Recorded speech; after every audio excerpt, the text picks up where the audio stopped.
And welcome back to an episode of Tetsuwan Birdy Decode, episode 7. I am not prepared at all. I don't know why I just started recording out of nowhere. Because most of the time I just skim through the last episode first because I have a very bad memory. It looks like last episode was just exploring Birdie's past, her memories, how she met Nataru and all that. I think this episode's gonna go into the fateful day where terrorist attack. Probably. That's it. Let's begin in 3, 2, 1, go.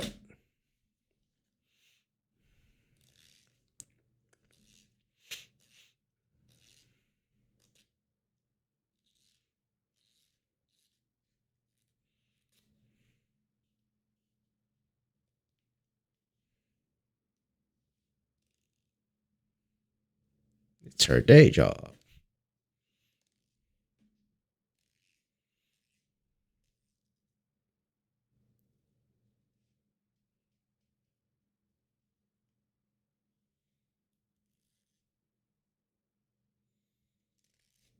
I don't know. Bad. Like, everyone there looked humanoid. I don't know better fucking androids for this job. You know what sucks? Whenever there's androids or how people like, you know, like not recently, but just like developments in robotics, they're all trying to mimic. Not all, but the most prominent in news and like privilege are robots that try to mimic humans and dogs and like quadrupedal animals, just animals in general, I guess. Which I get because it's a great benchmark for like robotic systems, like how they do balance and such things. But the thing is, it's a robot. You can have it as a tank. We can make a goddamn fucking armored core type shit. You know, armored core that's like on treads. And that will be probably better for jobs like this where, you know, it probably needs a lot of torque or whatever to move stuff.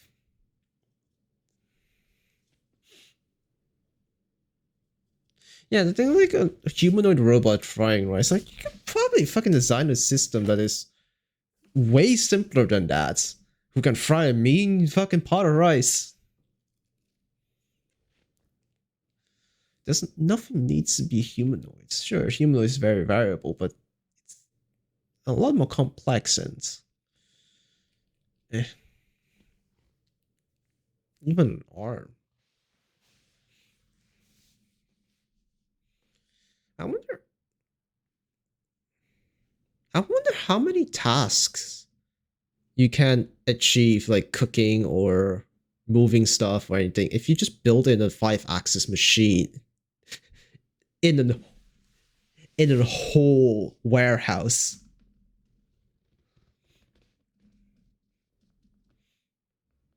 That would be interesting.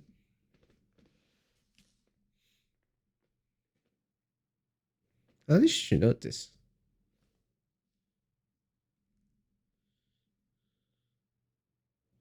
Okay, so what she believes.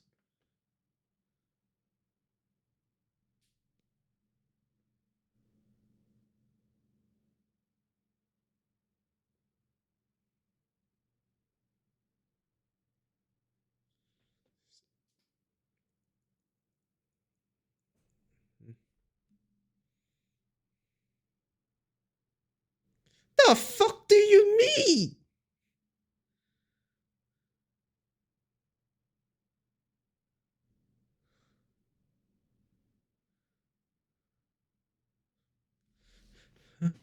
What the fuck is this shit?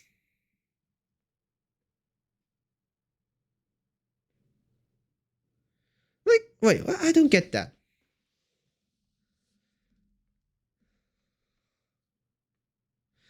Wait, what? Does that mean just your species doesn't have these illogical things. What? Huh? That doesn't make sense. Does that mean your species just doesn't have emotion? Eh? Or emotional projection? Is that why you're so specious? You can't empathize with other people as much as humanoids, whatever you say?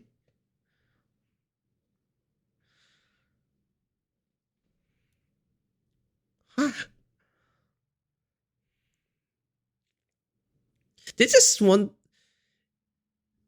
of the few things I don't get about, like, another thing with sci-fi is like, don't make aliens think that emotion, well, don't make them not understand emotion. It's fine for them to, you know, say emotion is useless, so they got rid of it or trained or whatever, genetically modified their species to genetically modified themselves to not feel or have less response to certain things. But they should still understand it. We'll call it illogical. Heck, I would expect them to, that would be actually logical. Make those type of things logical.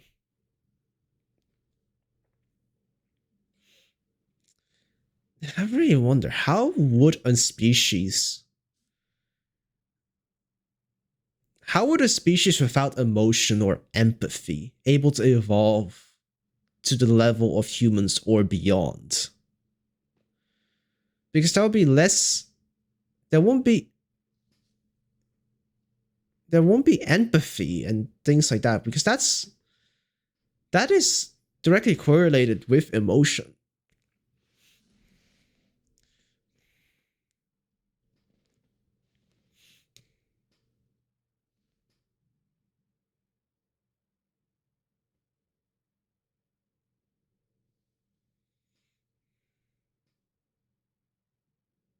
Ten cycles? What's a cycle? Days? What?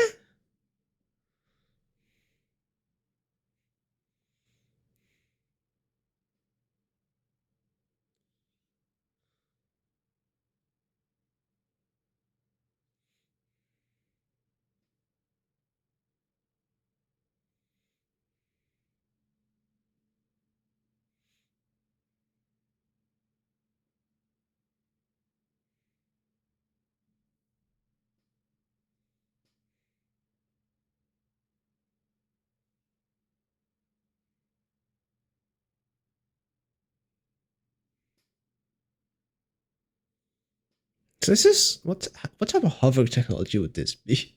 Some things are flying, some things are just hovering. This just be magnetic? Maybe. That's the only reason why that would be more efficient than flying, I guess. Because if you're flying already, why not just fly and just have less infrastructure and no roads? Just have rings or something like that.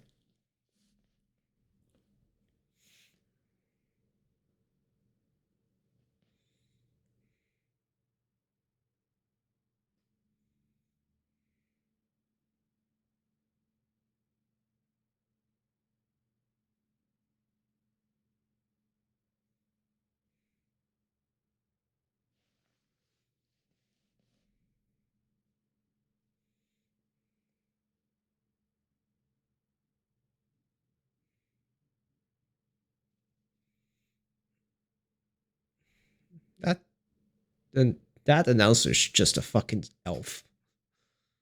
Maybe a bit of a high fantasy elf, but that's just an elf.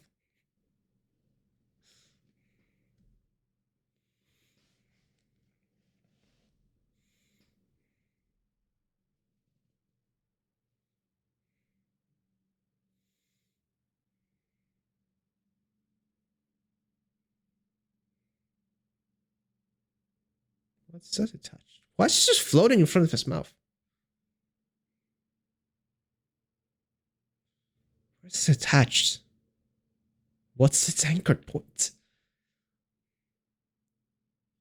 Jesus Christ, that's a kaiju. What?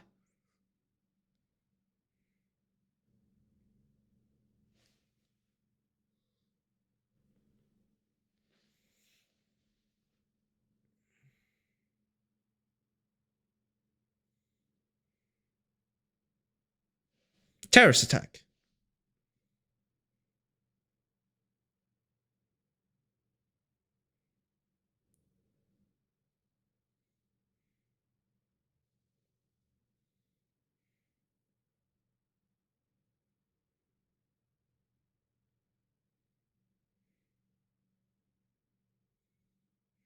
Yes, emergency response.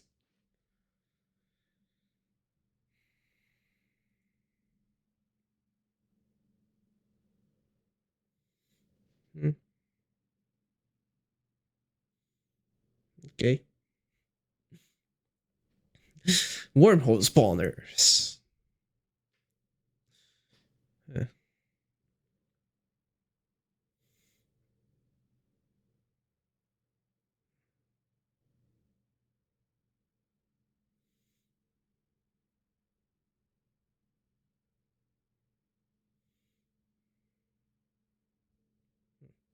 What are the chances that if there was an intelligent species from another planet with the same size and build as humans, that we would able to have the same species, as in we're able to breed with them? What are the chances? Have we actually wait, have we found? No, I think we have kind of theorized that there would be alien bacteria out, but that's the problem. Is bacteria reproduce asexually. They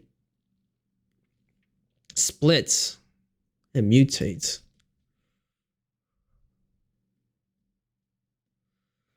So, is there any I guess insects? If you could get something like insects level from other planets and see if there's any way to breed them with any human, no, not human, Earth.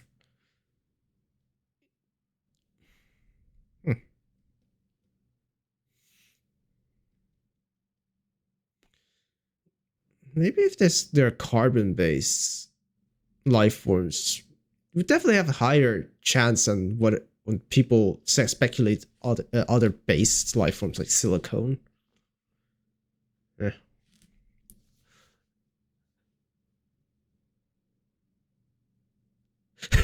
Now I just think if we fucking find a silicon-based goddamn planet, will we just goddamn exploit that planet just for the silicon to make our computers better and more material?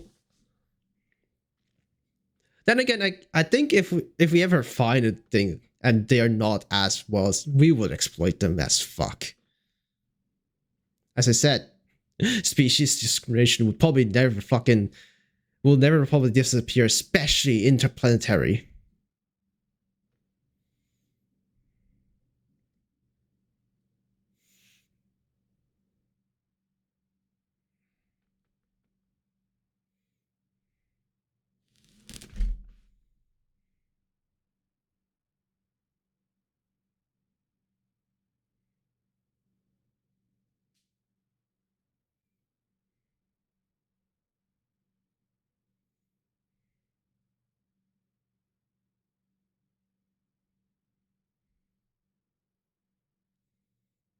Hmm.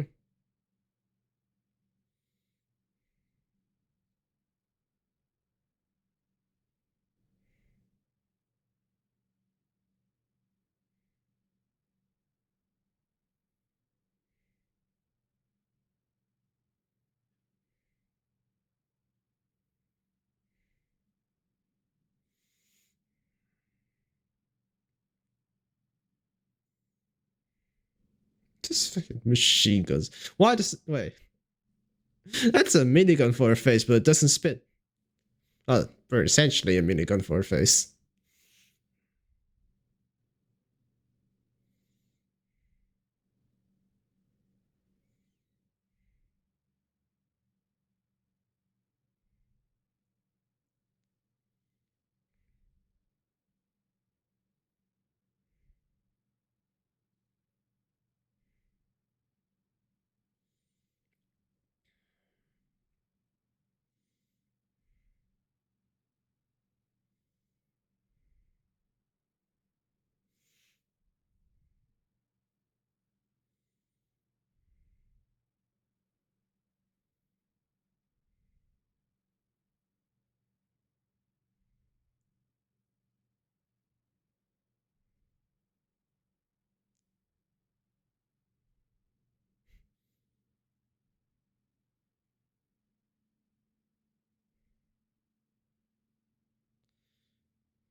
Yep. Affirmative. It's pretty much a pod from fucking Neo Armada.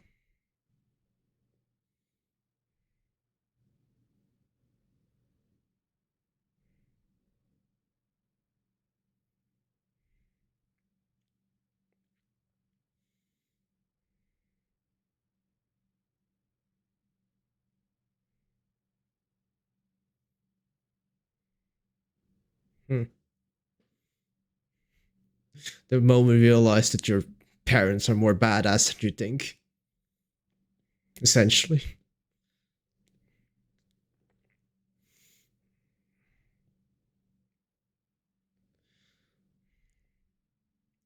Around that one. I guess. Yes, this is it. The only puppets or marionettes we've seen are all of them quite humanoid.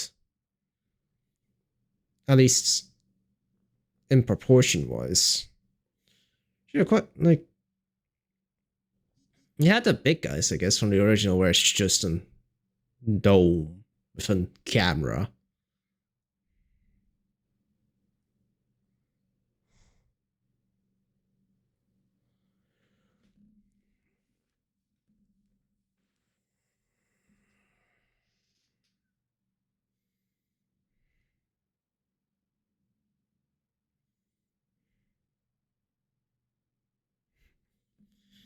Yeah. Listen to instructions. I know you're a little emotional child. There's no buts.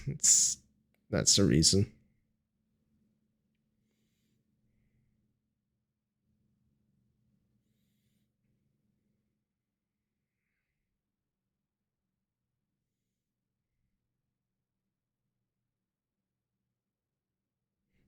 Imagine the final smile.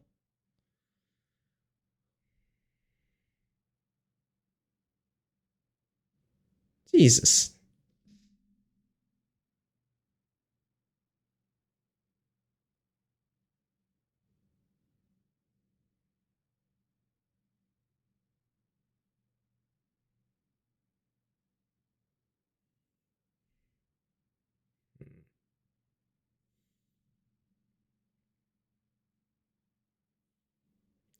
Pick her up again. Come on.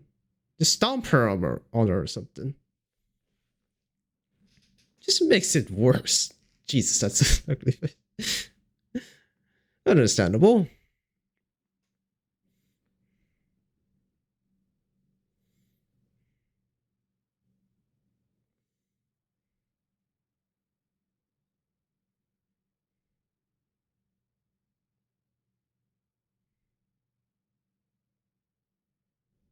I guess this is where the berserker comes from.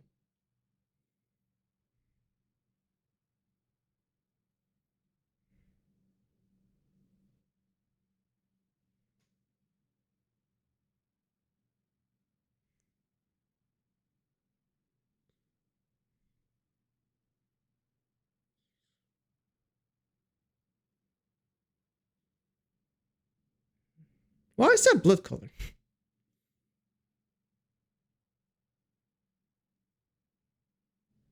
Hmm.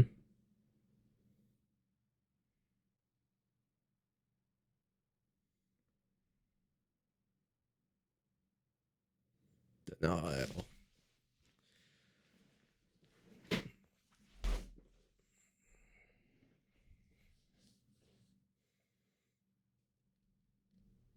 Hmm.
Okay.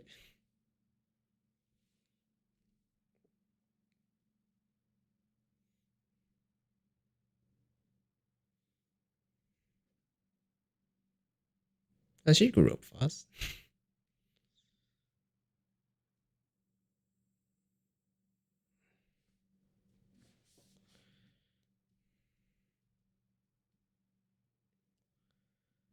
Okay, so it's just letting her vent or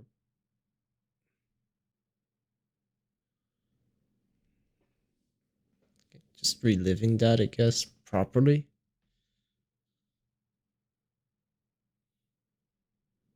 That's fine. That's good. It means you have human empathy.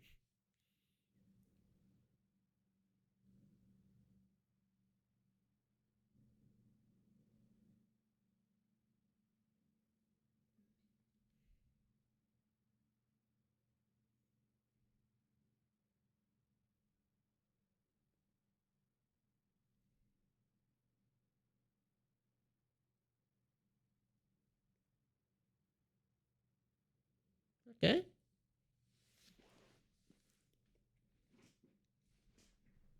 Mm. I feel like a bit more interaction with Tsutomu or Senkawa would have been appreciated. Because right now it just feels like he's. I guess it's just supposed to, let Birdie fully realize what her trauma is, or living through it, accepting the past,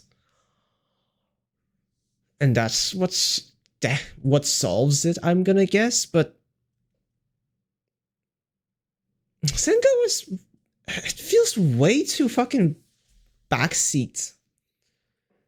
So like, didn't feel like it mattered. I feel like the only reason right now I feel like he was needed in this situation is just that he was the one keeping the mind stable enough to have Birdie relive these memories and fully accept it. But other than that, doesn't feel like he's done anything to actually help Birdie out. It's like Luigi winning by doing nothing. Like, well, not really, because he's technically still not actively helping, but he's helping. Well, Luigi winning by doing nothing is Luigi literally sitting there and then waiting for the opponents to fuck up. But either way, yeah, I don't. Maybe a bit more interaction of Tsutomu would have been nice. You know the classic. Oh, we dive into the memory, but you are somehow still able to interact with it. So you have to hide and blend in with the memory space. That could have been nice, maybe.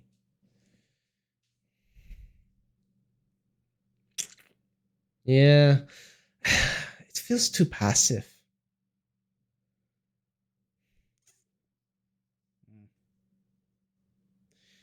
Yeah, it feels too passive. I don't think they can strike quite a good balance between Senkawa and Birdie about how active they want their role to be in the show. I feel like, because I feel like this season it's a lot of Birdie. Last season was quite a bit of Senkawa, but this episode was pretty much pure Birdie. We don't see anything from much from Senkawa's perspective and things like that. It's most of his perspective is just hanging out with his friends, and that's it, making him more of a way to get Birdie and things into a natural situation to explain what happens after season 1, and that's kind of it. Season 1 was all about Senkawa and his friend and how aliens affected it, but it wasn't, in my opinion, not that well executed. But it's maybe a bit too much in Senkawa. I forgot. It was fine, but it was not the best. This season, yeah, it feels like Senkawa really is just a backseat driver, and that's it. Really doesn't do much of anything. So, yeah. It would be nice, like it doesn't feel like Senkawa saved Birdie. Like, sure, he did dive into the memories to save her. That is true. But what did he actually do? Nothing. He just relived them, and that's it. Yeah, against something more active. It's something more of this happened then story structure than instead of just it's like Korra and Legend of Korra with the beginnings episode. The beginnings episode in its capsule, it's entertaining and things like that, because the story within the episodes, it's something and then, but Korra herself, it's just looking and learning about the first Avatar, and that's it. Learning backstory. She does use it afterwards, but she doesn't. Well, I guess in that one's more acceptable because it doesn't feel like she's she isn't saving. She isn't saving one. One is saving her by telling her the story.